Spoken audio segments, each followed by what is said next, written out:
तो hello friends, स्वागत करता हूं आप सभी का आपके अपने YouTube channel GS hub by DS sir में। तो कैसे हैं आप लोग? आशा करते हैं आप सब अच्छे होंगे। दोस्तों, आज की इस श्रृंखला में हम एक बार फिर से देखने वाले हैं SSC MTS exam analysis today, यानी कि आज जो 2023 में एसएससी एमटीएस हवलदार का एग्ज़ाम चल रहा है उसमें है दोस्तों आज 11 सितंबर, और 11 सितंबर से जो लगभग ऑल शिफ्ट से क्वेश्चन बने हुए हैं उन सभी का आज हम एनालिसिस करेंगे। तो दोस्तों, शानदार से क्वेश्चन रहने वाले, जो भी आज क्वेश्चन पेपर में क्वेश्चन आए थे उन सभी का क्या करेंगे, हम एनालिसिस करेंगे। तो चलते हैं आज के पहले क्वेश्चन की तरफ। देखिए, आज है 11 सितंबर और ऑल शिफ्ट के लगभग 50 क्वेश्चन रहेंगे, जो कि 100% ओरिजिनल क्वेश्चन जो आज एग्जाम में पूछे गए थे वो सारे के सारे रहने वाले हैं। जैसे कि क्वेश्चन नंबर 1 है, पंडित बिरजू महाराज किसके शिष्य थे? समा भाटे किस लोक नृत्य से संबंधित हैं? वेल्डिंग के दौरान कौन सी गैस प्रयोग की जाती है? खेलो इंडिया यूनिवर्सिटी गेम्स 2023 में प्रथम स्थान पर कौन सी यूनिवर्सिटी रही? और शास्त्रीय नृत्य का उल्लेख किसकी पुस्तक में मिलता है? और भी इंपॉर्टेंट क्वेश्चन रहेंगे जो आज के एग्जाम में पूछे जाएंगे, पूछे गए थे। ठीक है, चलते हैं दोस्तों आज के पहले क्वेश्चन की तरफ। आज का पहला क्वेश्चन आपके सामने है। क्वेश्चन था कि आज़ादी के पश्चात भारत का प्रथम वायसराय कौन था?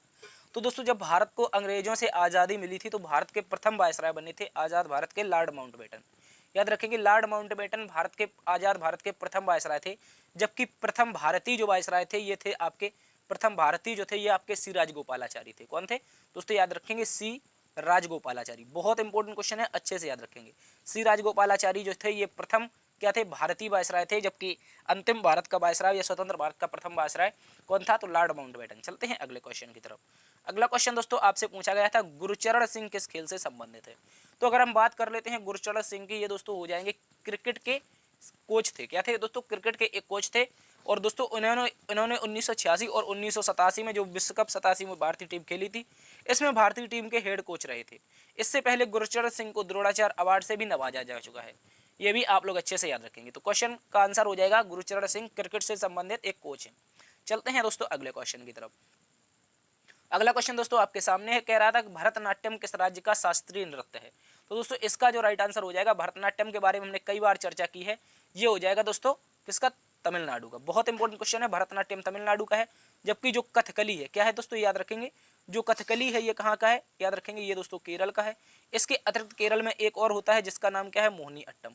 ये भी याद रखेंगे, मोहिनी अट्टम भी दोस्तों केरल का हो जाएगा। ठीक है, और कुल मिलाकर हम कल भी बताया था, आज भी सुन लीजिए कि जो कुल मिलाकर शास्त्रीय नृत्य है इनकी संख्या 8 है, जिनमें से कथक, कथकली, मोहिनीअट्टम और भरतनाट्यम, कुचिपुड़ी, ओडिसी, सत्रिय और मणिपुरी आदि शामिल है। चलते हैं अगले क्वेश्चन की तरफ।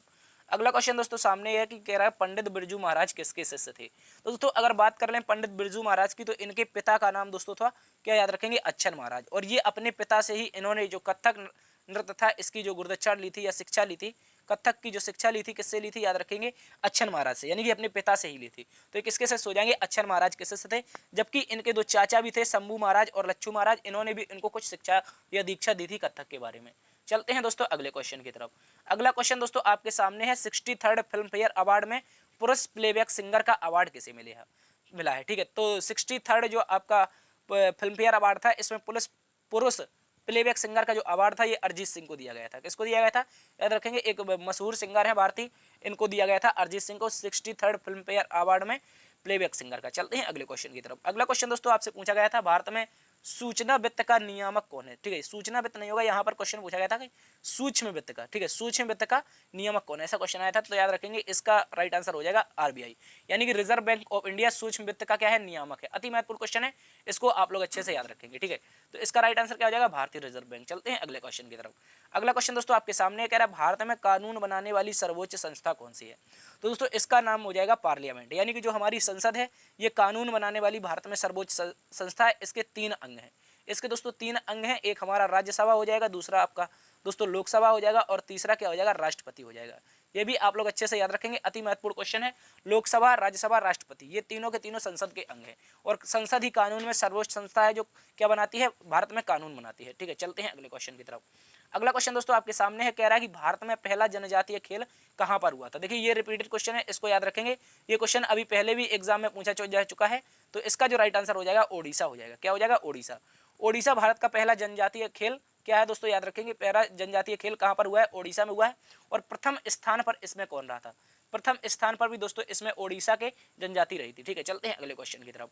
अगला क्वेश्चन दोस्तों आपसे पूछा गया था अनुच्छेद 1 से अनुच्छेद 4 तक किसका संबंध है, यानी अनुच्छेद 1 अनुच्छेद 4 तक किसका संबंध है।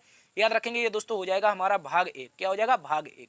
और भाग 1 में जो मिलता है वो होता है दोस्तों राज्य एवं उसका राज्य क्षेत्र, सॉरी संघ एवं उसका राज्य क्षेत्र, यानी कि पूरा भारत और उसके कितने राज्य हैं, यूटी है, ये सारा का सारा जो जिक्र मिलता है तो ये दोस्तों किसमें मिलता है, भाग 1 में मिलता है, जो कि अनुच्छेद 1 से 4 तक है।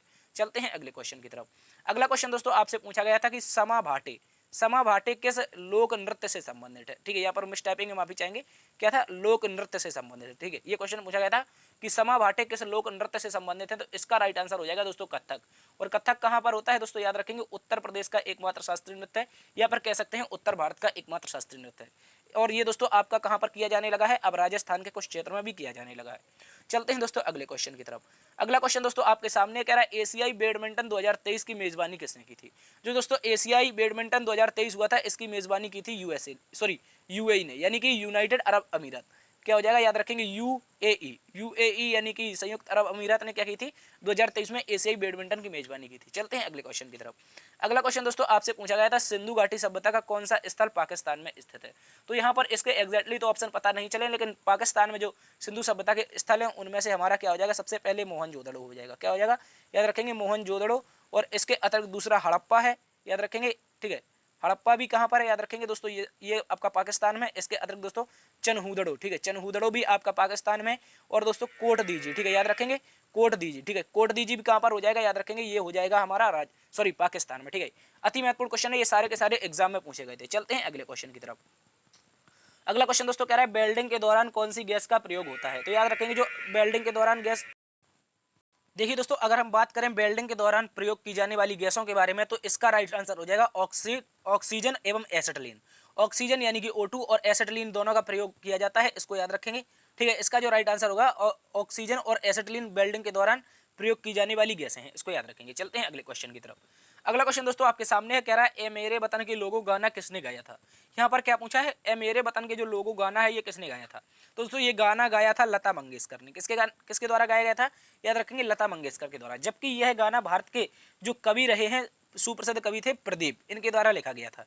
ये प्रदीप के द्वारा लिखा गया गाना था, जो 1962 में हमारा युद्ध हुआ था चीन के साथ। इस दौरान भारतीय जवानों को समर्पित करने के लिए गाना लिखा गया था, ए मेरे वतन के लोगों, इसको भी याद रखेंगे। चलते हैं अगले क्वेश्चन की तरफ। अगला क्वेश्चन दोस्तों पूछा गया था बचत खाता का प्रमुख उद्देश्य क्या है। तो दोस्तों याद रखेंगे प्राथमिक बैंकिंग सेवाओं में नाम मात्र शुल्क उपलब्ध कराना।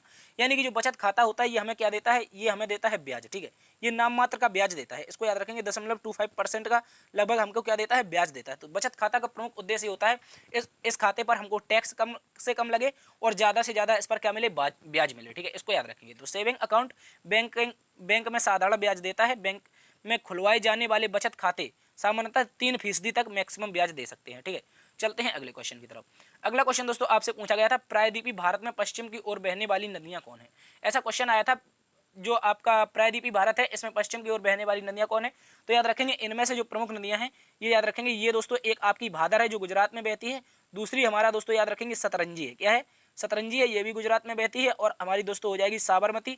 साबरमती आप सभी को पता है, ये भी हमारी कहाँ पर बहती है दोस्तों, गुजरात में। इसके अतिरिक्त माही नदी जो कि गुजरात राजस्थान के एरिया में बहती है। और दोस्तों इसके अतिरिक्त याद रखेंगे, माही नदी हमारी कहाँ पर, गुजरात में बहती है। और नर्मदा नदी, ये भी याद रखेंगे, नर्मदा नदी। इसके अतिरिक्त दोस्तों ताप्ती नदी, जैसे हम तापी नदी भी कहते हैं। और याद रखेंगे मांडवी नदी, क्या हो जाएगी, मांडवी नदी। और इसके अतिरिक्त हो जाएगा दोस्तों ज्वारी नदी, ये भी गोवा में बहती है। ठीक है, इसके अतिरिक्त हो जाएगी दोस्तों शरावती नदी जो हमारी कर्नाटक में बहती है। ठीक है, शरावती कहाँ पर होती है दोस्तों, कर्नाटक में होती है।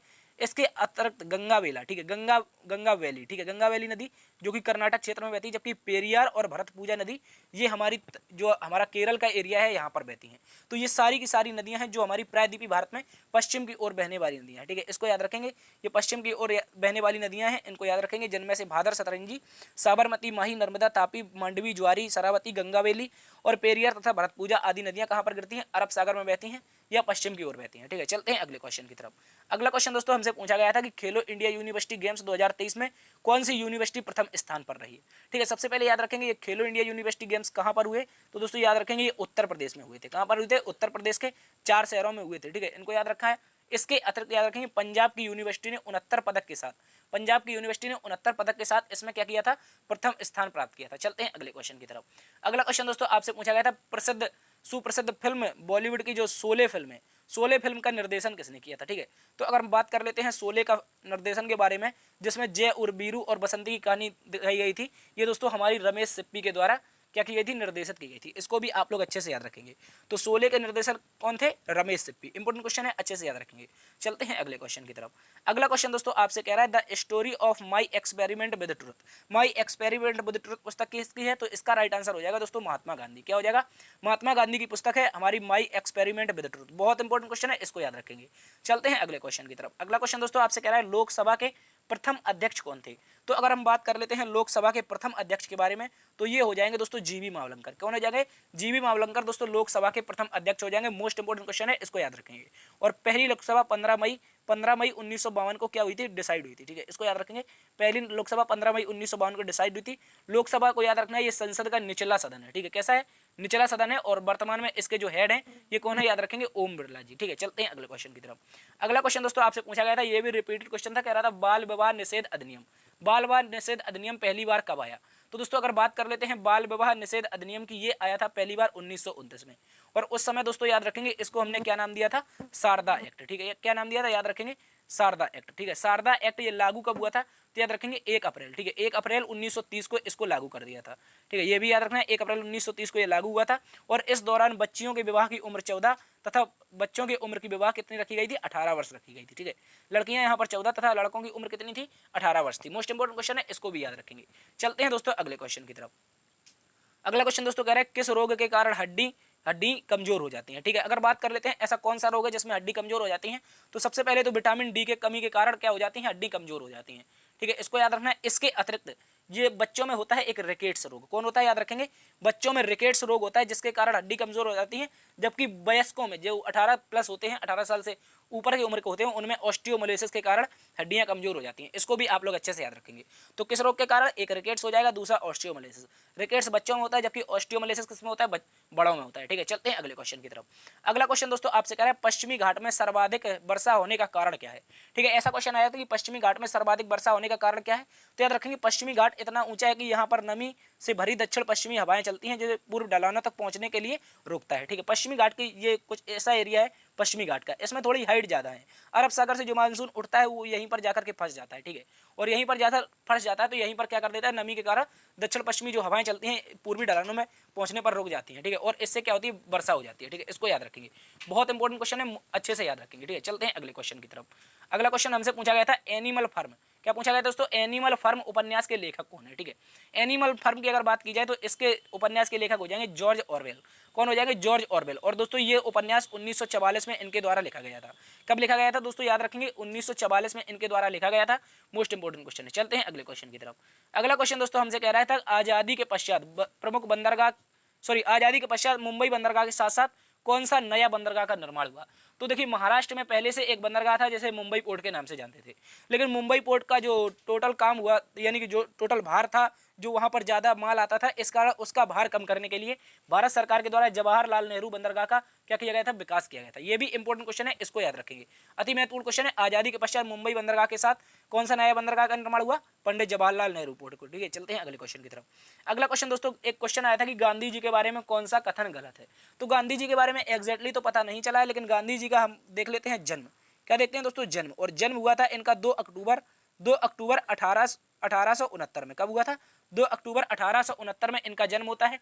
जबकि इनका जो क्या कहते हैं, ये अफ्रीका गए थे। एक घटना और होती है अफ्रीका जाने की, ठीक है। अफ्रीका जाने की घटना थी, ये दादा अब्दुल्ला के केस के चक्कर में अफ्रीका गए थे। और कब गए थे दोस्तों, याद रखना है 1893 में, ठीक है। 1893 में अफ्रीका गए थे और पहली बार इन्होंने कांग्रेस के अधिवेशन में 1901 में भाग लिया था, ये याद रखना है, ठीक है। इसके अतिरिक्त दोस्तों 9 जनवरी 1915, ठीक है, 9 जनवरी 1915 को गांधी जी पूर्ण रूप से भारत आ गए थे, ठीक है। और इसके पश्चात गांधी जी जब भारत आए तो इनकी उम्र 45 वर्ष थी, ये भी याद रखना है, एग्जाम में SSC MTS द्वारा पूछा गया है, ठीक है।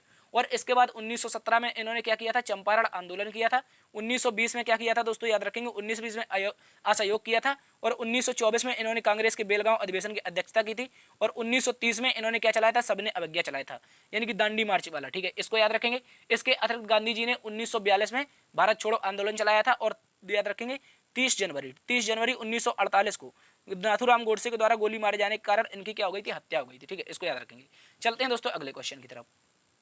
अगला क्वेश्चन दोस्तों कह रहा है कि शास्त्रीय नृत्य का मुख्य स्रोत किस पुस्तक में मिलता है।